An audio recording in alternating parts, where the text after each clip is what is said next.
안식 후 첫날 새벽에 이 여자들이 그 준비한 향품을 가지고 무덤에 가서 들어가니 주 예수의 시체가 보이지 아니하더라.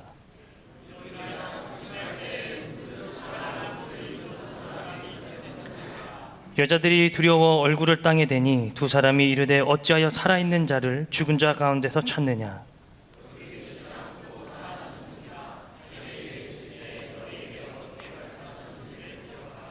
이르시기를 인자가 죄인의 손에 넘겨져 십자가에 못 박히고 제3일에 다시 살아나야 하리라 하셨느니라 한데,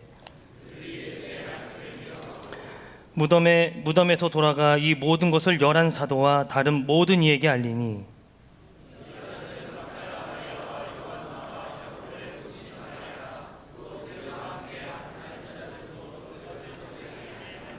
사도들은 그들의 말이 허탄한 듯이 들려 믿지 아니하나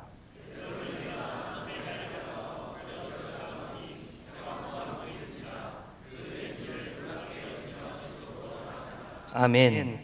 할렐루야. 춥죠? 네, 저도 춥습니다. 네, 패딩을 다 잘 입고 다니시기 바랍니다.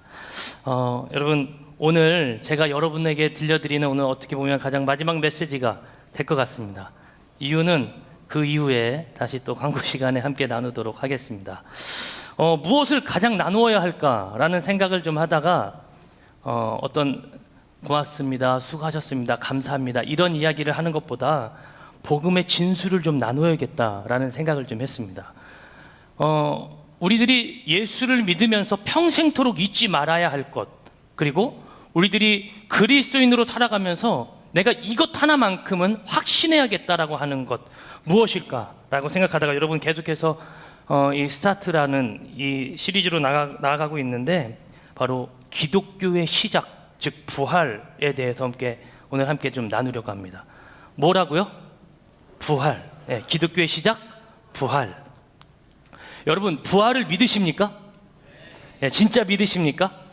네. 여러분, 부활을 믿는다는 것 자체는 이 땅에 사는 사람들과는 전혀 차원이 다른 방식으로 살아가는 것입니다. 오늘 비전카이어가 아까 찬양할 때 보니까 가사에 그렇게 적혀 있더라고요. 이 땅의 사람들과는 살아가는 방식이 전혀 다른 그 하나님을 의지하는 삶을 살아가는 것, 그것이 바로 기도하는 사람이고 기도하는 대로 이루어질 것을 믿는 사람들이 살아가는 삶이죠.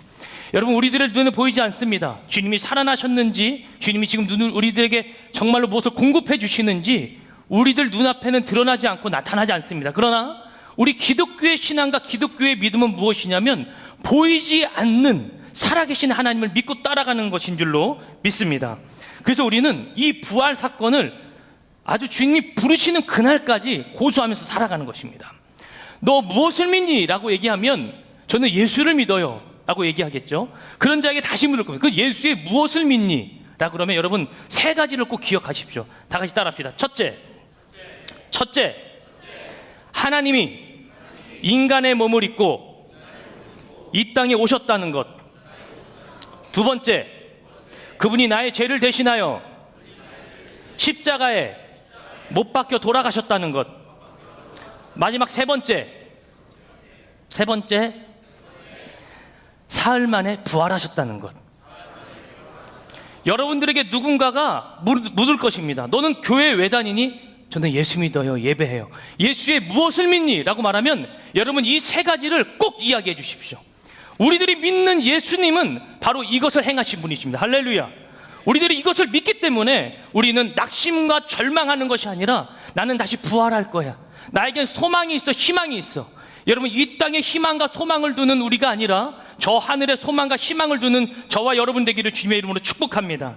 오늘 이 누가복음 24장 이 1절 이하에 나오는 말씀은 예수님께서 부활하신 사건을 기록해 놓았습니다.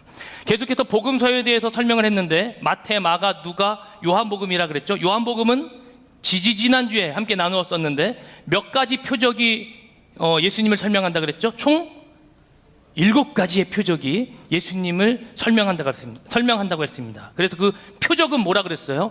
메시지 플러스 기적이다 라고 말씀을 드렸죠. 표적은 단순하게 무슨 일이 생겼대, 물이 포도주로 변화되어졌대 라는 이야기를 하는 것이 아니라 어떠한 기사와 이적 안에 메시지가 있다라는 거예요.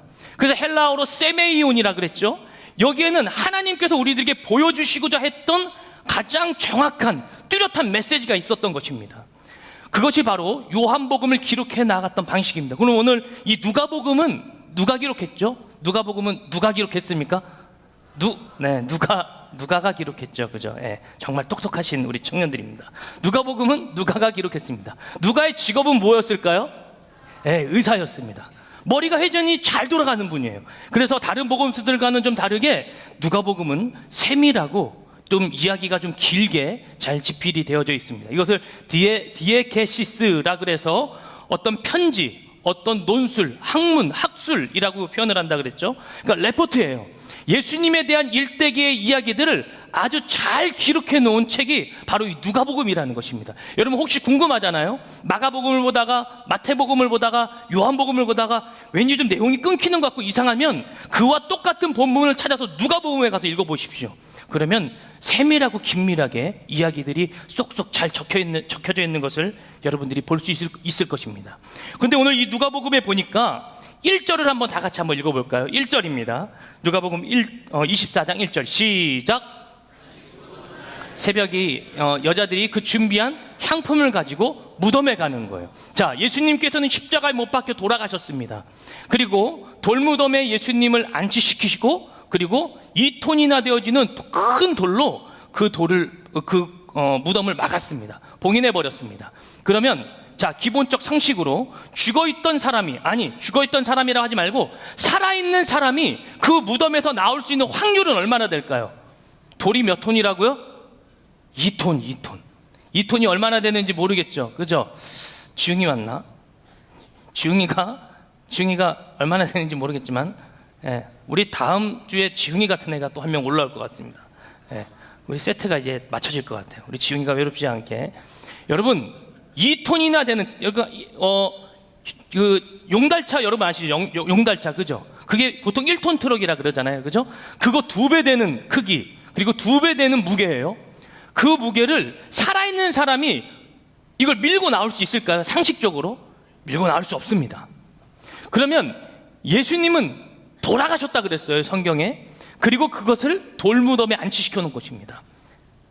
이 여인들은 상식 속에 어떻게 가는 거예요? 죽어있는 자를 만나러 가는 거예요. 그죠? 부활한 자가 아니라, 살아있는 자가 아니라 죽어있는 자입니다. 상식선에서. 그래서 1절에 보니까 뭐라 그러냐면 향품을 가지고 무덤으로 뛰어가는 거예요. 근데 그 향품을 가지고 무덤으로 뛰어가는 이 자세부터가, 여러분, 여기서부터가 벌써 틀어진 것입니다. 예수님은 살아생전에 지속적으로 말씀하셨습니다. 나는 곧 뭐 할 거다? 3일 만에 부활할 거다. 근데 이 사실을 제자들에게도 이야기하고 사도들에게도 이야기하고 오늘 이 여인들에게도 이야기하셨어요. 끊임없이 이야기하셨어요. 근데 그들은 실제 그 장면이, 이 실제 상황이 직면하자 어떻게 합니까? 향품을 들고 뛰어가는 거예요. 벌써 여기가 틀어졌다라는 것입니다. 그러면 그들은 예수 그리스도께서 말씀하셨던 그 말씀을 믿었던 걸까요? 아니면 그냥 한 귀로 듣고 한 귀로 흘렸던 걸까요? 후자겠죠. 그죠? 여러분, 예수님을 공생애 동안 3년 동안이나 옆에서 바라보면서 따라갔던 그들이 행했던 것은 이겁니다. 이거. 아무리 예수님께서 말씀하셨지만 제자들은 믿지 않았어요. 오늘 이 여인들도 마찬가지입니다. 오직 향품을 들고 뛰어가기에 바쁜 이들을 보게 됩니다. 제자들은 예수님 옆에서 표적도, 기적도, 이적도 정말 많이 봤습니다. 그런데 믿지 않았습니다. 더군다나 예수님께서 십자가에 못 박혀 돌아가실 때 베드로는 부인하고 배반까지 했습니다. 무엇이 그것을 말할까요? 여러분, 다른 것이 아닙니다. 정말 자기가 따라갔던 절대적 믿음의 그 사람이 십자가에 못 박히는 그 순간, 아, 인간이구나, 별 수 없구나, 여기에 다 돌아가는 것입니다. 여러분, 우리들의 믿음이 여기까지라면 오늘 점검해 볼 수 있기를 바랍니다. 우리들의 믿음은 우리들이 믿고 따라갔던 어떤 대상, 그러니까 그 대상을 올바르게 알아가는 데 중점을 두어야 하는 거예요. 그러니까 우리들의 삶이 힘들어요, 어려워요, 이거 도와주세요, 저것 도와주세요, 기도하고 부르짖는데 여러분들의 신앙의 초점과 중심이 맞춰지면 여러분들 우리들의 신앙은 틀어질 수밖에 없습니다. 우리는 어디에 초점을 맞춰야 되냐면 내가 믿는 그 대상, 믿음의 대상, 하나님은 어떤 분인가, 예수님은 어떤 분인가.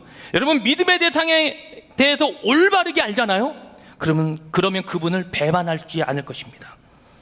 여러분 예수 그리스도를 온전하게 알고 그분을 따라갈 수 있기를 주님의 이름으로 축복합니다.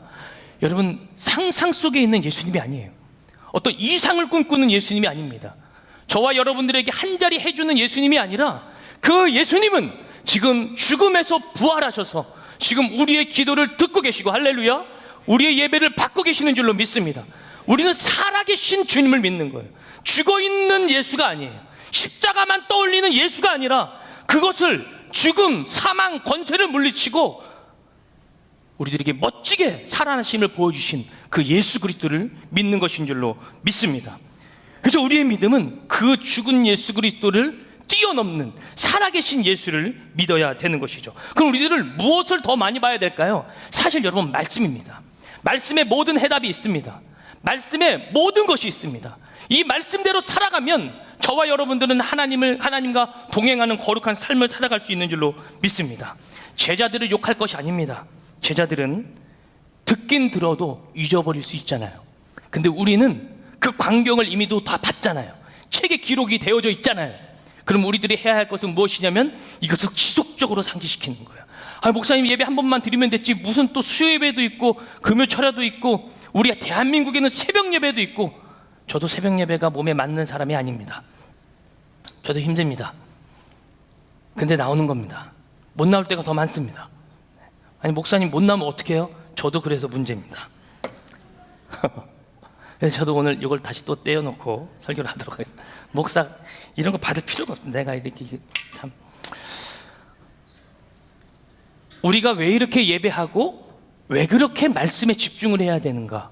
하나님께서 말씀하셨던, 즉 예수님께서 말씀하셨던 것을 늘 지속적으로 듣고 상기해야 하기 때문입니다. 우리 청년들의 믿음뿐만 아니라 우리 그리스도인들의 믿음이 바로 여기가 한계인 것 같습니다. 이렇게 근심하고 있는 그들에게 천사들이 나타나서 이렇게 얘기합니다. 4절 5절 말씀인데요, 한번 다 같이 읽겠습니다. 시작. 이로 인하여 근심할 때 문득 찬란한 옷을 입은 두 사람이 곁에 섰는지라. 여자들이 두려워 얼굴을 땅에 대니 두 사람이 이르되 어찌하여 살아있는 자를 죽은 자 가운데서 찾느냐. 여러분 이 천사가 분명히 얘기합니다. 뭐라 그래요? 살아있는 자를 어찌하여 죽은 자 가운데서 찾느냐라는 거예요. 오늘 천사가 다시 한번 과감하게 그들에게 이야기합니다. 야, 예수님은 부활하셨어. 십자가에 못 박혀 돌아가신 예수 그리스도가 아니라 그분은 부활하셨어. 부활하신 예수 그리스도야. 그분을 왜 여기서 찾고 있니? 그분을 여기서 찾는 것 자체가 너희들의 믿음, 너희들이 바라봤던 예수님에 대한 상상, 생각, 그분을 믿고 따랐던 것, 이것이 틀어졌음을 오늘 천사들이 그들에게 이야기를 하고 있는 것입니다. 여러분 이 사실을 믿으십니까? 믿으세요? 믿는 자가 바로 오늘 예수 그리스도의 거룩한 말씀을 마음 가운데 새길 줄로 믿습니다. 그래서 우리는 두려워할 것이 없습니다. 왜냐하면 예수님은 살아계셔서 지금도 우리와 함께하고 계시기 때문인 줄로 믿습니다. 천사들이 여인들에게 또다시 이야기합니다. 반문합니다. 너희들 기억해야 될 것 있지 않아? 그것은 바로 6절 7절 말씀입니다. 6절과 7절 말씀 다 같이 읽겠습니다. 시작. 여기 계시지 않고 살아나셨느니라. 갈릴리에 계실 때 너희에게 어떻게 말씀하셨는지 뭐 하라고요? 오늘 6절 말씀 그대로 끼워주세요. 어디에 계실 때? 갈릴리에 계실 때. 그러니까 제자들에게도 이야기했지만 이 여인들에게도 끊임없이 예수님께서 말씀하셨던 게 있는 거예요. 나 부활할 거야. 나 살아날 거야. 기억해 이거. 나 부활할 거야. 나 살아날 거야. 나는 모진매에 맞아서 저 십자가에 못 박혀 돌아갈 거지만 나는 뭐 할 거다? 부활할 거다. 살아날 거다. 살아생전에 지속적으로 우리 예수님께서 우리에게, 이 제자들에게, 여인들에게 하셨던 말씀입니다. 마태복음 17장으로 갑니다. 마태복음 17장 22절입니다. 22절, 23절 말씀. 마태복음 17장 22절에서 23절 말씀을 우리 한번 다 같이 읽도록 하겠습니다. 시작. 예수께서 제자들에게 이르시되 인자가 장차 사람들의 손에 넘겨져 죽임을 당하고 제3일에 살아나리라 하시니 제자들이 매우 근심한 거예요.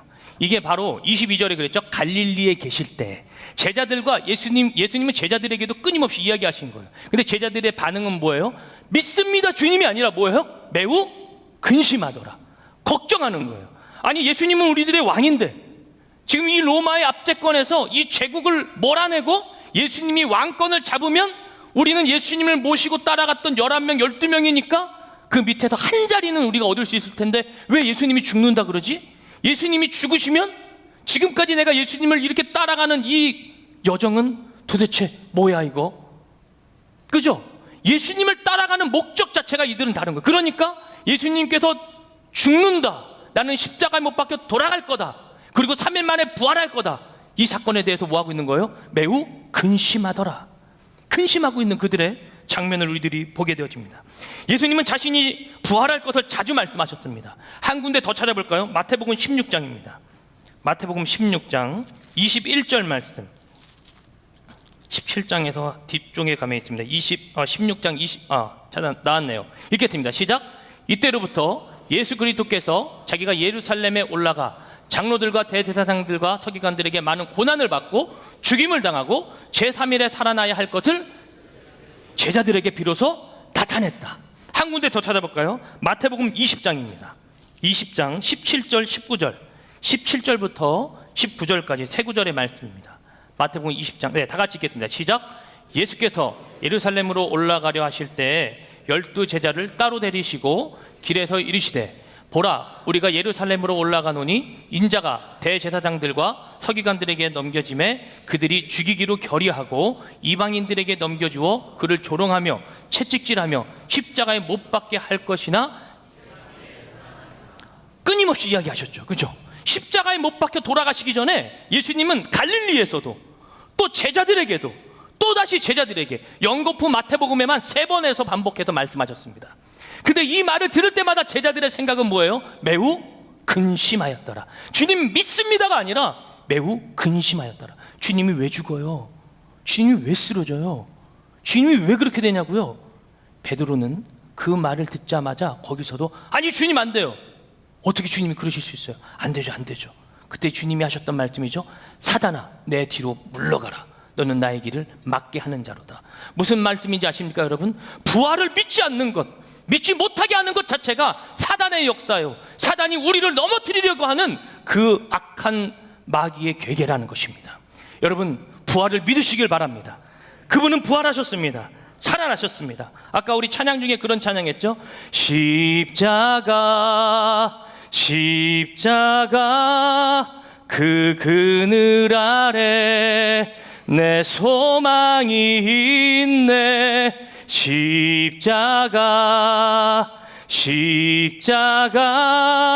그 그늘 아래 내 생명이 있네. 할렐루야. 여러분, 십자가 그늘 아래 소망과 희망이 있는 줄로 믿습니다. 저것을 괜히 보는 게 아니에요. 저것을 저기다 괜히 꽂아놓은 게 아니라고요. 십자가가 교회의 상징처럼 보이지만 교회의 상징이 아니라 여러분, 이거는 사인입니다. 교회에 와서 십자가를 보면 우리들이 뭘 떠오르는 것처럼 우리 주님 저기 못 박혀 돌아가셨지만 우리 주님 부활하셨어. 이 사실을 늘 명시하는 거예요. 여러분, 제가 십자인대가 전방 십자인대 왼쪽이 파열됐습니다. 너무 공을 차다가 전방 십자인대가 파열됐습니다. 샤워하거나 반바지를 입다 보면 여기 아직 그 수술 자국이 있습니다. 제가 그 수술 자국을 볼 때마다 느끼는 겁니다. 내가 여기 파열됐었지. 그러면서 내가 이 다리를 어떻게 써야 되는지 다시 한번 상기하는 거예요. 마찬가지입니다. 여러분, 교회에 와서 십자가를 보잖아요. 예수 그리스도의 부활을 떠올리시기를 주님의 이름으로 축복합니다. 그분은 부활하셨다. 그분은 나의 생명이 되셨다. 그분은 나를 대신하여 십자가에 못 박혀 돌아가셨지만 그분은 3일 만에 다시 부활하셨다. 이 부활의 사건을 믿고 살아가는 저와 여러분들에게 축복합니다. 이렇게 나의 믿음이 연약해지신다면 여러분, 오늘 이 말씀을 떠올리십시오. 7절 말씀입니다. 본문 누가복음 24장 7절 말씀 다 같이 읽겠습니다. 갈릴리에서 하셨던 말씀을 천사들이 기억하게 하는 거예요. 7절 시작. 이르시기를 인자가 죄인의 손에 넘겨져 십자가에 못 박히고 제3일에 다시 살아나야 하리라 하셨느니라 한데, 이 말씀을 이 여인들이 이제 기억하는 거예요. 8절 볼까요? 8절 시작. 그들이 예수의 말씀을 여기서 기억하는 거예요. 아, 우리 예수님 뭐 한다 그랬지? 부활하신다 했었지. 보세요. 예수님께서 십자가에 못 박혀 돌아가셨는데 그들은 아주 새까맣게 잊어버리고 향품을 들고 오늘 무덤에 쫓아갑니다. 이 무덤 돌무덤 같이 생겼는데 뛰어간 거예요. 예수님의 시체를 다시 좀 꾸미려고, 바르려고 새까맣게 잊어버린 것입니다. 오늘 여러분들에게 권면합니다. 여러분들에게 말씀드립니다. 여러분, 예수는 부활하셨습니다. 죽은 자에서 찾지 마십시오. 십자가에 머물러 두지 마십시오. 그분은 십자가의 사망 검체를 이기시고 오늘 부활하셔서 저와 여러분들을 통치하고 계시는 줄로 믿습니다. 이것을 기억하십시오. 첫 번째 뭐예요? 인자가 죄인의 손에 넘겨졌다. 두 번째는 십자가에 못 박히셨다. 세 번째는 제3일 만에 부활하셨다. 첫 번째 뭐라고요? 인자가 죄인의 손에 넘겨졌다. 두 번째 십자가에 못 박히셨다. 세 번째 제3일 만에 부활하셨다. 여러분, 이 세 가지도 잊지 마십시오. 예수를 믿는 자는 늘 이것을 기억하고 되새김질해야 될 것입니다. 부활하셨다. 그분은 살아계신다. 여러분, 그분이 살아계신다라면 우리들에겐 절망이 없는 것입니다. 낙심이 없는 거예요. 낭만이 없는 거예요. 왜냐하면 내가 믿고 따라가는 그 믿음의 대상이 이런 분임을 내가 지금 알고 있기 때문입니다. 할렐루야. 근심과 걱정 가운데 여러분 지금 완전히 주저앉아 있습니까? 거기서 일어나십시오. 주님이 부활하신 줄로 믿습니다. 부활절 설교는요, 부활이라는 설교는 부활절 1년에 한 번만 하는 게 아니에요. 부활절, 이 부활은 이 주일이라는 날 자체가 바로 부활을 상징하는 날입니다. 제7일 안식교에서는 이 안식일인 이 토요일 날 예배 드리는 것을 원칙으로 합니다. 그러나 우리 기독교 개신교는 그 안식한 날을 기념하는 날이 아니라 주님께서 부활하신 이 다음 날, 이 첫째 날 되는 이 주일날을 섬기는 거예요. 그래서 주일이에요. 그래서 우리는 주일을 예배하는 거예요. 이 날을 셀러브레이션으로 드리는 거라고요. 하나님이 부활하셨다. 예수님이 부활하셨다. 이 날을 기점으로 말입니다. 여러분 꼭 명심하십시오. 제7일 안식교가 와서 우리들한테 야, 너네는 왜 주일날 예배해? 성경에는 안식하라 그랬는데 7번째 날 안식해야 되는 거 아니야? 이렇게 도전한다면 여러분 얘기하십시오. 주님이 부활하셨다고. 우리는 그 부활하신 예수 그리스도를 믿는다고. 주님은 끊임없이 이야기하셨습니다. 내가 곧 길이요 진리요 생명이니 나로 말미암지 않고는 누구에게로 갈 수 없다?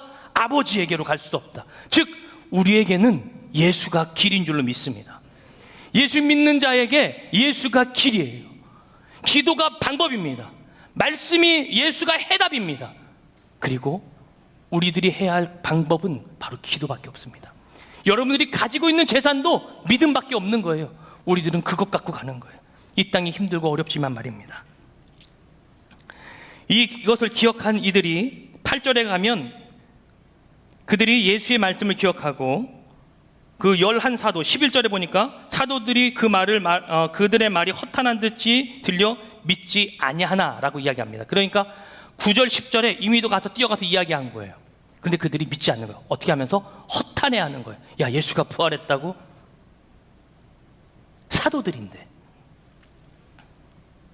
근데 거기서 한 사람이 움직이기 시작합니다. 그가 바로 베드로였습니다. 12절 말씀입니다. 읽겠습니다. 시작. 베드로는 일어나 무덤에 달려가서 구부려 들여다보니 세마포만 보이는지라 그 된 일을 놀랍게 여기며 집으로 돌아가니라. 아멘. 베드로만 가서 보게 되어지는 것입니다. 베드로의 장면은 그의 믿음이 어떠했는지를 보여줍니다. 베드로는 예수님께서 말씀하셨던 것처럼 부인했던 자였거든요. 그 사실이 누가복음 22장 60절과 62절에 나와 있는데요. 제가 한번 찾아서 읽어보도록 하겠습니다. 60절과 22장, 누가복음 22장 60절과 62절입니다. 베드로가 이르되 이 사람아, 나는 내가 하는 말을 알지 못하노라고 아직 말하고 있을 때 닭이 곧 울더라. 61절 다 같이 읽어볼까요? 시작. 주께서 베드로가 주의 말씀 곧 오늘 닭 울기 전에 내가 3번 나를 부인하리라 하심이 생각나서 한 구절이요. 밖에 나가서 심히 통곡하니라. 61절에 보니까 주께서 돌이켜 베드로를 보시니, 이거예요. 부인할 때의 그 장면을 예수님이 보셨겠죠. 그리고 그 선상에서 예수님과 눈이 마주치는 장면입니다. 베드로는 그때 그 생각이 떠오르기 시작하는 거예요. 그래서 오늘 누가복음 24장 이 11절 말씀에 보이는 것처럼 그가 일어나서 무덤으로 뛰어가는 것입니다. 내가 그때 부인했는데, 나는 그때 배반했는데, 내가 이렇게 못된 제자였나? 그러면서 진짜 실제로 살아나신 예수 그리스도를 확인하기 위해 그곳으로 뛰어갑니다. 그렇습니다. 여러분, 기독교의 시작이라 그랬잖아요. 기독교의 시작은 다시 여기서부터 시작하는 겁니다. 공생의 3년 동안 그들과 함께 많은 것을 나누었던 예수님께서 그들과 함께 다시 시작하는 거예요. 그래, 너희들 다 믿지 않았지? 이제 내가 부활했어. 예수님께서 끊임없이 보여주시려고 했던 증거 중에 증거, 표적 중에 표적은 바로 부활입니다. 많은 사람들은 물이 포도주 되는 것, 물 위를 걷는 것, 병자가 낫는 것, 안진뱅이 일어나는 것, 여기에 집중하지만 예수님이 그것보다 더 뛰어난 증거와 표적을 보여주신 것이 있다면 바로 부활인 줄로 믿습니다. 기독교는 부활이면 다 되는 거예요. 예수님께서 부활하셨기에 우리들이 오늘 찬양할 수 있고 그분을 예배할 수 있는 것인 줄로 믿습니다. 기독교의 시작은 바로 여기서부터입니다. 이 부활의 소식이 전해지자 그들이 믿지 않았지만 그들이 다시 한번 예수 그리스도의 그 부활하신 예수를 다시 만납니다. 예수님께서 제자들에게 찾아가죠. 그리고 예수님께서 엠마오로 걸어가던 그 제자들도 찾아가죠. 지속적으로 부활하신 예수 그리스도를 그들을 만나기 시작하는 거예요. 여전히 로마의 압제와 핍박과 어려움 가운데 있습니다. 그러나 예수를 거기서 만나는 겁니다. 여러분, 예수님께서 그들에게 만나서 보여주십니다. 특히 도마 같은 자에게도 말입니다. 여러분, 혹시 부활 사실을 믿지 않고 있는 여러분이 있다면 이 도마의 이야기를 듣고 여러분 힘을 낼 수 있기를 바랍니다. 그는 믿지 않았습니다. 제자들이 와서 나는 예수님을 봤다라고 이야기했지만 내가 그의 손자국의 못자국과 창자국을 만지지 않는 한, 보지 않는 한 나는 믿지 않겠다. 그때 예수님께서 나타나시는 거예요. 봐라, 내 손자국을. 봐라, 이 창자국을. 그때 도마가 거기서 거꾸러지는 거예요. 여러분, 그분은 부활하신 줄로 믿습니다. 우리들이 누구를 믿습니까? 부활하신 예수 그리스도를 믿는 거예요. 그래서 저와 여러분들의 삶이 낙심과 절망이 온다 할지라도 여러분, 우리들은 그것을 할 필요가 없는 것인 줄로 믿습니다. 주만 의지하는 것, 이것이 우리의 희망입니다. 지지난주에 우리 청년에게 전화가 왔습니다. 제가 전화를 했군요. 그 친구가 상담을 하고 싶다 그래서 어떻게 연락을 받고 제가 전화를 했습니다. 근데 여자였어요. 제가 제일 상담을 못하는 여자와 통화를 하게 됐습니다.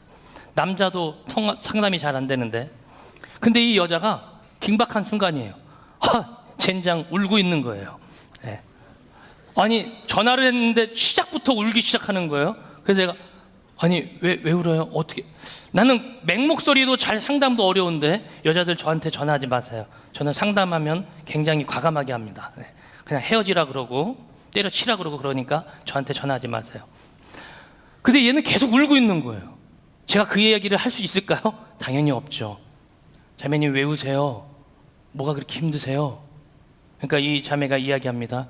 자기는 재수도 봤는데 시험이 좋지도 않고 어렵다. 가족들에게 너무 미안하다. 자책하고 있는 자기 자신의 모습을 저에게 이야기했습니다. 제가 그 모습을 보고 저도 지금 생각하면 뭐라고 제가 상담을 했는지, 그 자매가 있다면 미안해요. 제가 뭐라고 상담했는지 기억이 나지 않습니다. 그러나 그 친구에게 용기를 줬습니다. 제가 분명한 건 그 친구에게 용기를 줬던 것 같습니다. 그러면서 이제 몇 주가 이렇게 흐르는데 아마 우리 청년들이 다 그 친구와 같은 그런 삶이 아닐까라는 생각을 좀 하다가 이런 찬양을 좀 우연치 않게 듣게 되어졌습니다. 그 찬양이 바로 주만 의지해라는 찬양인데요. 여기에 가사가 이런 게 있습니다. 의지했던 모든 것 변해가고 억울한 마음은 커져가네. 부끄럼 없이 살고 싶은 마음 주님은 하시네. 가사가 기가 막히죠, 그죠? 다 우리를 대변하는 것 같잖아요. 의지했던 모든 것이 다 변해가고 억울한 마음은 커져가네. 부끄럼 없이 살고 싶은 마음 우리 주님도 아시네. 모든 일을 선으로 이겨내고 죄의 유혹을 따르지 않네. 나를 구원하신 영원한 그 사랑, 크신 그 은혜 날 붙드시네. 그러면서 후렴이 이렇게 됩니다. 주어진 내 삶이 작게만 보여도 선하신 주 나를 이끄심 보내 중심을 보시는 주님만 따르네 날 택하신 주만 의지해 보이는 상황에 무너질지라도 예수 능력이 나를 붙드네 보이지 않아도 주님만 따르네 내 평생 주님을 노래하리라. 이 가사 그대로 띄워주십시오. 여러분, 보이지 않아도 누구를 따라가는 거라고요? 주님만 따라가는 거예요. 내 평생 주님은 뭐 한다고요? 노래한다고요. 여러분, 이것이 우리가 해야 할 고백인 줄로 믿습니다. 주님은 보이지 않아요. 아무리 여러분 백날 불러보십시오. 나 좀 보여주세요. 내 눈앞에 나타나 주세요.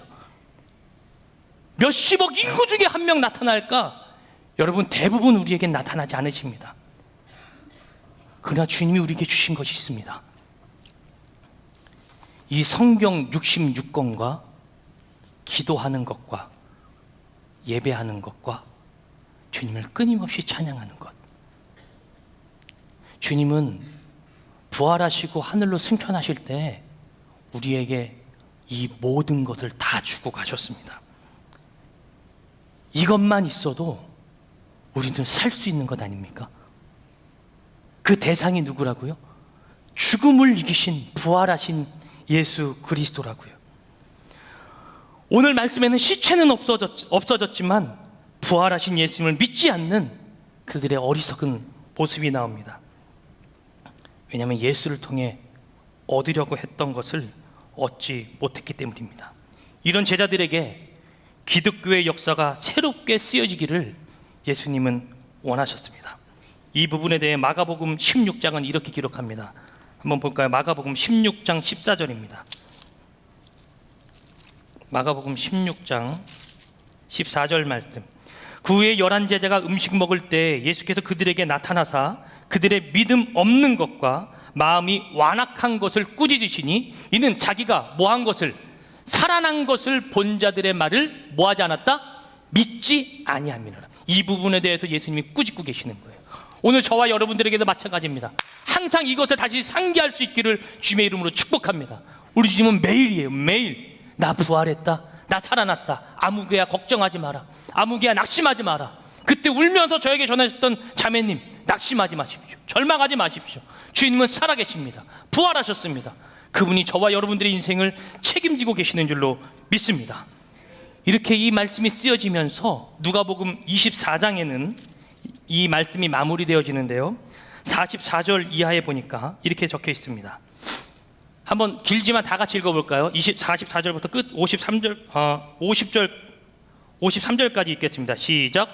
또 이르시되 내가 너희와 함께 있을 때 너희에게 말한 바 곧 모세의 율법과 선지자의 글과 시편의 나를 가리켜 기록된 모든 것이 이루어져야 하리라 한 말이 이것이라 하시고, 이에 그들의 마음을 열어 성경을 깨닫게 하시고, 또 이르시되 이같이 그리스도가 고난을 받고 제3일에 죽은 자 가운데서 살아날 것과 또 그의 이름으로 제3을 받게 하는 회개가 예루살렘에 시작하여 모든 족속에게 전파될 것이 기록되었으니 너희는 이 모든 일의 증인이라. 볼지어다 내가 내 아버지께서 약속하신 것을 너희에게 보내리니 너희는 위로부터 능력으로 입혀질 때까지 이 성에 머물라 하시니라. 예수께서 그들을 데리고 베다니 앞까지 나가사 손을 들어 그들에게 축복하시더니 축복하실 때 그들을 떠나 하늘로 올려지시니 그들이 그에게 경배하고 큰 기쁨으로 예루살렘에 돌아가 늘 성전에서 하나님을 우리처럼 이렇게 찬양하고 예배하고 있는 거예요. 이 말씀을 듣고 이 말씀이 그대로 이어지는 책이 있습니다. 누가가 또 기록했습니다. 무슨 책일까요? 사도행전이라는 책입니다. 그래서 사도행전 1장으로 넘어가면 이렇게 기록이 되어지는 겁니다. 사도행전 1장입니다. 누가복음의 저자, 사도행전의 저자가 동일하다라는 거예요, 여러분. 누가는 이 복음서 누가복음을 24장까지 기록하고 사도행전을 또 적습니다.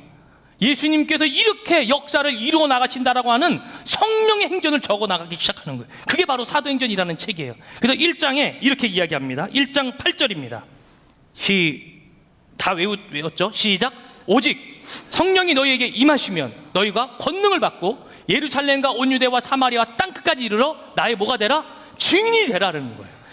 누가복음 24장 말씀에도 49절에도 볼지어다 내가 내 아버지께 약속하신 것을 너희에게 보낼 거다. 뭐예요? 성령 하나님을 너희에게 보낼 거다라는 거예요. 그것이 오시면 너희는 위로부터 능력으로 입혀질 때까지 이 성에 뭐하라고요? 머물러 있으라는 거예요. 그러면서 사도행전 1장 8절에 오직 성령이 너희에게 임하시면 너희가 권능을 받고 예루살렘과 온 유대와 사마리아와 땅끝까지 이르러 나의 뭐가 된다? 증인이 된다라는 것입니다. 여러분, 이 부활의 시작이 이제는 복음 전파의 시작으로 이어지는 것입니다. 여러분들이 왜 전도해야 됩니까? 왜 말씀을 끊임없이 전해야 됩니까? 무엇을 전하라 그랬죠? 세 가지죠. 세 가지. 하나님께서 이 땅에 인간의 몸을 입고 오셨다는 것. 두 번째는 그분이 십자가에 못 박혀 돌아가셨다는 것. 마지막 세 번째는 그분과 3일 만에 부활하셨다는 것. 이 사실을 당신이 믿으면 당신은 믿음의 자녀가 됩니다. 하나님의 자녀가 됩니다. 당신은 구원을 얻습니다. 라는 것을 사도행전 1장부터 이제 적어나가기 시작하는 거예요. 이게 기독교의 시작, 곧 부활의 역사인 줄로 믿습니다. 여러분, 이거 하는 겁니다. 이거. 그리스도인이 뭐 하는 거냐면 기도 열심히 해서 좋은 대학 가고 취직하고 결혼하는 곳에 예수 그리스도의 복음을 써먹는 것이 아니라 우리의 복음은 예수님 부활하셨다. 여러분, 여기에 목숨을 거는 것입니다. 다른 것이 아니라 하나님이 우리들에게 원하시는 것은 나 부활했다라는 거예요. 그러니까 여러분, 근심과 걱정하지 말고 예수를 믿으면서 살아가라는 것입니다. 그분을 끊임없이 찬양하라는 것입니다. 그래서 사도행전 2장에 성령의 역사심이 마가의 다락방에 임하는 거예요. 그럴 때 쫄짱부였던 베드로, 배반했던 베드로가 사도행전 3장에 가서 성전 미문에 앉아있던 안진뱅이를 일으키는 거예요. 내게 금과 음은 없다. 내가 예수 믿고 은과 금을 얻으려고 쫓아다녔지만, 내가 예수를 백날 믿었지만 은과 금은 없다. 그러나 내게 있는 것을 너에게 주노니 나사렛 예수 이름으로 일어나 걸으라 하니 그가 일어나 걸었더라. 할렐루야. 이것이 복음의 능력인 줄로 믿습니다. 여러분은 이 땅을 살아가면서 해야 할 것이 있다면 예수를 믿으면서 적어도 한 생명은 구원할 수 있기를 축복합니다. 전도하십시오. 말씀을 전하십시오. 그분은 인간의 몸을 입고 이 땅에 오셨다. 나의 죄를 대신하여 십자가에 못 박혀 돌아가셨다. 그러나 그분이 제3일 만에 부활하셨다. 이것이 복음의 진수, 부활인 줄로 믿습니다. 기독교란 무엇인가? 율법이 아닙니다. 이것 하지 마라, 저것 해라 라는 것이 기독교가 아니라, 기독교는 신뢰, 믿음, 그분을 온전히 믿고 따르는 것입니다. 그래서 우리는 현재 진행형인 신앙을 꿈꾸는 거예요. 살아나셨대가 아니라 살아나셔도 나와 함께하고 계시죠. 그분이 우리 주님이야. 여러분, 꿈과 비전을 가질 때도 명사로 꿈을 꾸지 마십시오. 의사 될 거야 하지 마십시오. 하나님을 섬기는 자가 될 거야 이렇게 얘기하십시오. 동사로서 얘기하는 거예요. 여러분들의 꿈을 명사로서 그냥 결론 짓지 마세요. 의사가 되지 않아도 사람을 살릴 수 있는 일은 여러 가지 많이 있습니다. 동사로 꿈을 꾸십시오. 그 자가 회복시키는 자요 주님이 부르시는 자인 줄로 믿습니다. 말씀을 마무리합니다. 우리들이 왜 그렇게 부활 이것에 민감하지 못할까? 여러분, 사진을 찍는 기술 중에 아웃포커스라는 여러분 기술을 좀 알고 있습니까? 저도 그걸 잘 못하는데, 그러니까 피사체는 뚜렷한데 뒤에 있는 화면들은 다 하얗게 날아가는 거죠. 우리가 부활을 피사체가 아닌 아웃포커스로 잡고 있기 때문에 우리는 부활 신앙에 민감하지 못합니다. 기독교의 신앙은 거꾸로입니다. 부활을 피사체화하고 나의 문제는 아웃포커스로 뒤에 날려버리는 거예요. 할렐루야. 이것이 여러분들이 살아가야 할 길입니다. 오늘 말씀을 마지막으로 전하면서 여러분, 이 답에 좀 여러분들이 멋지게 대답해 줬으면 좋겠습니다. 김중구 목사님이 하신 한국대학선교회 CCC 설립자이신데요, 이분이 백문일답이라는 이 책을 쓰셨습니다. 그 중에 제가 10개만 가져왔습니다. 여러분들이 이 답에 큰 소리로 대답했으면 좋겠습니다. 그리고 저는 오늘 이 강단을 다른 사역자에게 좀 넘기려고 하는데요. 여러분 큰 소리로 할 수 있죠? 큰 소리로? 네, 이것보다 더 크게 해야 돼요. 모든 교회의 머리 되신 분은 누구십니까? 가장 높은 곳에서 찬양 받으시는 분은 누구십니까? 더 크게 하세요. 아시겠죠? 사단을 개무시할 수 있는 자가 누굽니까? 숨 쉴 수 없던 나를 다시 살리신 분이 누구십니까? 우리의 모든 것을 드려야 하는 분이 누구십니까? 내가 있는 곳이 광야이든 푸른 초장이든 함께 하시는 분이 누구십니까? 시간이 지난 후에도 조금도 변치 않으시는 분이 누구십니까? 그 나라의 어제도 왕이요 지금도 왕이요 영원토록 왕이신 분은 누구십니까? 이 성전 가득 은혜로 채우시는 분은 누구십니까? 마지막입니다. 지금도 여전히 살아계셔서 이곳 가운데 가장 큰 영광을 받으시고 세세토록 무궁하며 끝이 없는 찬란한 영광 가운데 온 나라와 백성이 그의 오심을 기다리며 그의 다스리심을 갈망하며 그가 오셔서 성전의 마지막 돌을 쌓으실 때 비로소 완성되게 하시는 우리의 왕이요 온 땅의 왕이신 바로 그분은 누구십니까? 그분을 잊지 말고 이 청년의 시대에 기도로서 승리하는 저와 여러분들에게 주님의 이름으로 축복합니다.